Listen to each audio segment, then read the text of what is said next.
Një sasi e konsiderueshme lëndë narkotike e dyshuar kanabis sativa është sekuestruar në aeroportin ndërkombëtar të Rinasit. Gjatë kontrollit u zbuluan 2 valixhe, brenda të cilave ndodheshin 89 paketime të mbyllura me lëndë narkotike e dyshuar kanabis sativa në formën e xhelatinës. Sasia e sekuestruar arrin rreth 46 kg, ndërsa vlera e saj në treg përllogaritet rreth 250.000 euro.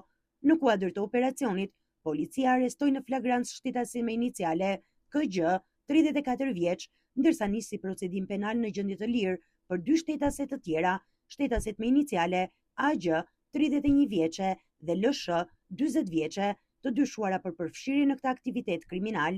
Ndërkohë, hetimet vijojnë për përdorimin e metodave speciale të hetimit me synim identifikimin e personave të tjerë që mund të jenë pjesë e rrjetit të trafikimit ndërkombëtar të lëndëve narkotike. Materialet procedurale i janë referuar prokurorisë kompetente, e cila po vijon veprimet për dokumentimin e plotë të kësaj veprimtarie kriminale.